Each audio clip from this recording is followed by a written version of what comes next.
નકલી ખાદ્ય પદાર્થો અને નકલીનું એટલે કે પીએમઓ, સીએમઓ અને છેલ્લે નકલી જજ અને એના પછી છેલ્લે ઈડીની આખી નકલી ટીમ,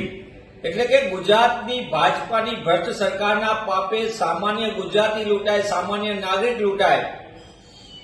અને છતાં વાહવાઈ લૂંટવામાં, પ્રજાના ટેક્સના પૈસાથી વાહવાઈ લૂંટીને પ્રગતિશીલ દાવા કરતી ભાજપાની ભ્રષ્ટ સરકારના કાંડ અને કૌભાંડ સમગ્ર દેશમાં અવ્વલ નંબર ઉપર દેખાઈ રહ્યા છે. ત્યારે ભાજપાના પ્રવક્તાઓને અચાનક ઓક્સિજનનો એકાદો બાટલો મળી ગયો હોય એમ અચાનક મેદાનમાં આવીને ગમે તેમ બોલવા લાગ્યા. અરે ભાઈ, જો કોઈએ ખોટું કર્યું હોય, કોંગ્રેસ પક્ષના કાર્યકર તરીકે જે તે સમયે તેની નિમણૂક કરી, અમારી સામે વિગતો આવી, એની વર્તણૂક યોગ્ય નહોતી અને એના કારણે સ્થાનિક ફરિયાદોના કારણે તેને ડોક્ટર સેલમાંથી 2019-20 આસપાસમાં એમને દૂર કરી દેવામાં આવ્યા અને આજે પણ પક્ષના કોઈ પણ કાર્યક્રમ કે કોઈ પણ જગ્યાએ પક્ષમાં કોઈ પદ કે મહત્વની જવાબદારી કોઈ પણ જગ્યાએ સંભાળતા નથી. છતાં તે ક્યાંય પણ ખોટું કર્યું હોય અને ખોટું કર્યાની જે વિગતો પ્રાથમિક સામે આવી છે તો કાયદાનું કામ કાયદો કરશે અને એની સામે જે પગલાં ભરાય તેમાં કોંગ્રેસ પક્ષને કોઈ પણ પ્રકારની વાત ન હોય. કોંગ્રેસ પક્ષ આવા કોઈ પણ ગુનેગારોને છાળવતી નથી. ગુનેગારોને, ભ્રષ્ટાચારીઓને, કાંડ અને કૌભાંડીઓને રાજકીય આશ્રયસ્થાન આપવા માટે પ્રખ્યાત ભાજપાના શાસકો લાજવાને બદલે ગાજી રહ્યા છે. છેલ્લા કેટલાક સમયથી ગુજરાતમાં એક પછી કાંડ ને કૌભાંડ થાય અને દરેકમાં સીધું કનેક્શન કાંડ ને કૌભાંડીઓનું કમલમ સાથે આવે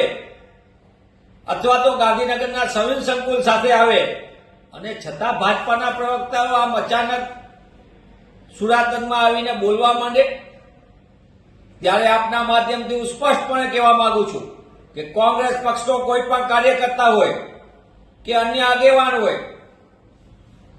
ગુજરાત પ્રદેશ કોંગ્રેસ સમિતિના સન્માનીય પ્રમુખ શ્રી શક્તિસિંહ ગોહિલ અને સમગ્ર કોંગ્રેસનું સંગઠન કોઈ પણ પ્રકારના ખોટા કરનારાઓને કોઈ પણ પ્રકારનું રાજકીય આશ્રય આપતા નથી. કાંડ અને કૌભાંડીઓને રાજકીય આશ્રય આપવાની છેલ્લા 15-20 વર્ષથી જો કોઈ શરૂ કરી હોય પ્રવૃત્તિ અને જેનો ભોગ સામાન્ય ગુજરાત અને ગુજરાતીઓ બની રહ્યા છે અને એના કારણે જ્યારે ભાજપાના પ્રવક્તાઓને એ લોકો અચાનક આવી ગયા ત્યારે હું એટલું જ કહેવા માંગુ છું, ગુજરાતમાં તો કાંડ અને કૌભાંડની તો વણઝારો થઈ છે. ગુજરાતમાં ગામથી લઈને ગાંધીનગર સુધી ભ્રષ્ટાચાર અને સરકારમાં ભ્રષ્ટાચારને ભ્રષ્ટાચારમાં આખી ગળાડૂબ સરકાર અને ખનીજથી લઈને ખાદ્ય પદાર્થોમાં કૌભાંડ અને માનવ જિંદગી સાથે ચેડા કરવાની આખી હોસ્પિટલો, જે લૂંટના કારોબાર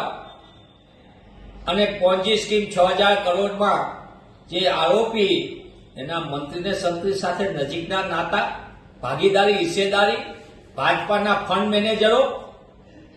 કોંગ્રેસ ઉપર અચાનક સુરાતનમાં આવીને બોલો. કોંગ્રેસના કોઈ પણ કાર્યકર કે આગેવાને ખોટું કર્યું છે તેની સામે કાયદાકીય જે તત્વો છે એમાં અમે કોઈ પણ પ્રકારની વાતને પ્રોત્સાહન પણ નથી આપતા ને એવા કોઈ પણ ખોટું કરનારાને કોંગ્રેસ પક્ષ ત્યારે આશ્રય આપી શકે નહીં. તમે તો કૌભાંડીઓને, ખોટું કરનારાઓને ફાઇલો દેખાડીને પછી તમારા પક્ષના હોય કે પક્ષની બહાર સામેના હોય એમના કારનામાની ફાઇલો દેખાડીને પક્ષમાં ખેસ પહેરાવીને એને લૂંટવાનું લાયસન્સ આપનારા લોકો કોંગ્રેસને સલાહ ન આપે તો એ વ્યાજબી રહેશે.